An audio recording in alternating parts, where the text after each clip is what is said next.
우리는 그들의 자비심에 호소하지 않고 그들의 이기심에 호소하며 그들에게 우리 자신의 필요를 말하지 않고 그들의 유리함을 말한다. 애덤 스미스 국부론에 나온 얘기입니다. 제가 생각하는 코스트코가 승승장구하는 이유는 애덤 스미스의 국부론에 나온 구절처럼 소비자 직원의 이기심에 호소하는 회사이기 때문이라 생각합니다. 최근 이마트의 주가를 보면 5년 기준으로 60%가량 빠진 것을 볼 수 있습니다. 20만원이던 주가가 현재는 6만원에서 7만원 정도까지 떨어졌습니다.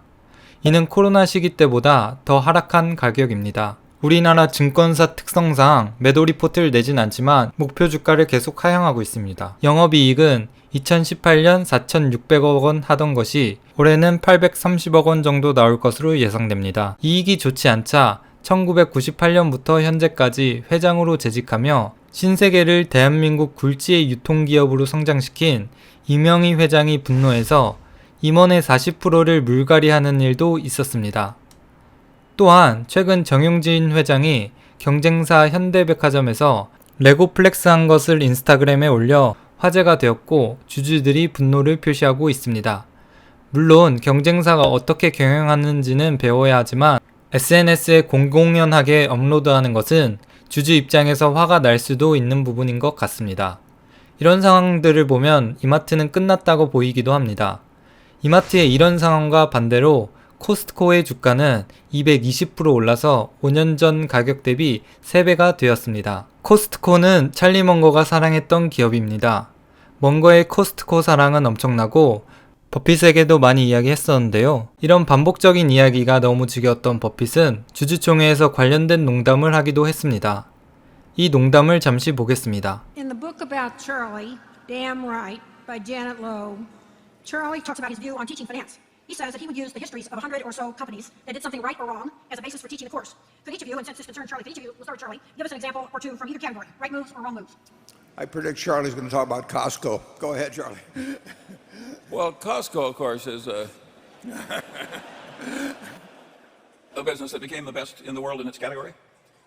And it did it with an extreme meritocracy and an extreme ethical duty, self-imposed, to take all its cost advantages as fast as it could accumulate them and pass them on to the customers. And of course that created, et cetera, et cetera. That is quite rare. And if once or twice in a lifetime you're associated with such a business, you're a very lucky person. Charlie and I were on a plane recently that was hijacked.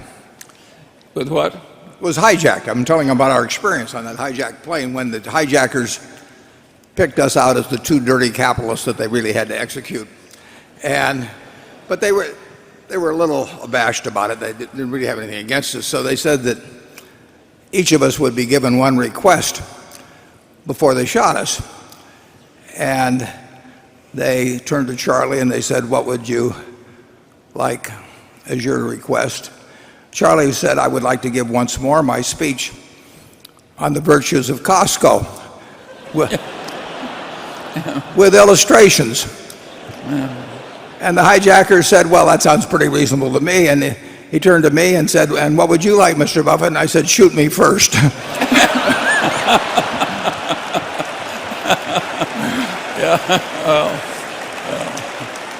그럼 이마트 코스트코가 똑같은 유통기업임에도 불구하고 이런 차이를 보이는 이유에 대해 알아보겠습니다. 제가 생각하는 유통업의 본질은 고객에게 좋은 품질의 상품을 싸게 납품하는 것입니다. 이런 관점으로 코스트코와 이마트를 보면 명확한 차이를 알 수 있습니다. 코스트코는 고객에게 값싼 가격을 제공하기 위해 여러 가지 방법을 사용했습니다. 창고형으로 운영하며 대용량 패키지로 제품을 판매하고 다른 소매업체들보다 광고비를 낮추었습니다. 그리고 일반적인 소매업체들이 무분별하게 많은 상품을 판매하는 것과 달리 4,000개의 제한된 상품만을 선별하여 좋은 품질의 상품을 고객에게 제공했습니다. 또한 자신들만의 제품 커크랜드를 개발해 낮은 가격에 높은 품질을 제공할 수 있었습니다. 이렇게 여러 가지 방법이 있었지만 이 중 제가 생각하는 핵심 방법은 마크업과 멤버십 전략이라고 생각합니다. 코스트코는 멤버십을 사용하면서 상시 저가 전략을 통해 아주 낮은 상품 가격을 제시합니다. 멤버십 요금을 낸 고객만이 매장에 출입할 수 있는 대신 회사는 고객들로부터 매년 12에서 13%의 일정한 매출 총 이익률만을 가져갑니다. 일반적인 미국 소매 기업들이 17에서 25%를 가져가는 것과는 상당히 비교되는 모습입니다. 여기서 매출 총 이익이란 매출액에서 매출 원가를 뺀 것인데요. 코스트코 같은 소매업 회사의 경우 매출 원가는 상품 매입가, 즉 상품의 원가를 말하는 것이죠. 예를 들어 만약 매출 총 이익률이 10%이고 과자 가격이 1,000원이라고 한다면 과자의 원가는 900원인 것입니다. 물론 코스트코의 전략이 당연하게 여겨질 수 있습니다. 하지만 좀 더 깊이 생각한다면 멤버십 전략이야말로 코스트코의 진정한 경쟁력이란 것을 알 수 있습니다. 성장하고 규모가 커지면서 절약한 금액, 즉 규모의 경제로 절약한 비용을 코스트코가 가져가지 않는다는 것을 뜻하기 때문입니다. 즉 이렇게 절약한 비용을 그대로 고객에게 돌려주는 것이죠. 개인적으로 이 부분에서 코스트코와 고객 간 신뢰가 쌓이는 부분이라 생각합니다. 이외에도 코스트코는 짐 시네갈과 제프리 브루트맨이라는 훌륭한 창업자를 가졌으며 이들의 정신을 잘 이어받은 크레그 제리넥이라는 사람이 현재의 CEO로 있습니다. 그리고 직원들에게도 다른 경쟁사 대비 높은 임금을 주는 것으로 유명합니다.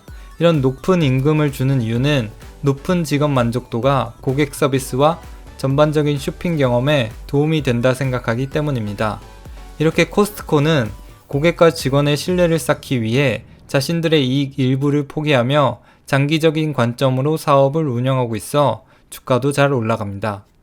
한편 이마트에서 열고 있는 창고형 매장 브랜드인 트레이더스에서 최근 몽클레어 패딩 가품 의심 이슈가 발생했습니다. 해당 상품은 병행 수입 상품이며 바로 전량 회수한다고는 했지만 트레이더스의 상품 판매 프로세스, 특히 품질 관리 부분에 문제가 있는 것은 맞다는 생각이 듭니다. 트레이더스는 코스트코를 벤치마킹해서 만든 브랜드이지만 품질 관리 시스템은 제대로 벤치마킹하지 못한 것 같습니다. 영업이익이 떨어지고 위기를 느낀 이마트는 이를 타개하기 위해 M&A를 하기 시작했습니다. M&A의 내용을 보면 자신들의 문제의 원인이 온라인에 있다고 생각한 것 같습니다. 이마트는 이베이 코리아, 현재는 지마켓을 3조 4천억 원에 인수합니다. 이 인수 전 당시 롯데와 SK그룹도 참여하였는데 롯데는 3조 미만을 써냈다고 하고 SK는 1조 이상은 어렵다는 분위기였습니다. 또한 이마트를 도운 베인앤컴퍼니도 2조 이상은 비싸다는 의견을 제시했지만 정영진 회장은 얼마가 아니라 얼마짜리로 만들 수 있느냐가 의사결정의 기준이라며 자신감을 내보였다고 합니다. 2023년 사업보고서 기준으로 800억 원의 손해가 나고 있네요. 이 외에도 3천억 원의 와이너리 인수, 1,300억 원의 SK 와이번스 인수 등도 있습니다. 당연히 야구단은 적자입니다. 온라인 유통기업의 최강자 아마존과 오프라인 유통기업의 최강자 월마트가 있는 미국에서도 코스트코가 경영실적이 좋은 이유는 너무나도 명확해 보입니다. 코스트코는 고객과 직원의 자비심에 호소하지 않고 이기심에 호소하며 자신들의 필요를 이야기하지 않고 고객과 직원의 유리함을 말하기 때문이라고 생각합니다. 그럼 지금까지 영상 시청해주셔서 감사합니다. 이 영상이 도움이 되셨다면 좋아요와 구독 부탁드립니다. 이 채널을 지속하는 힘입니다.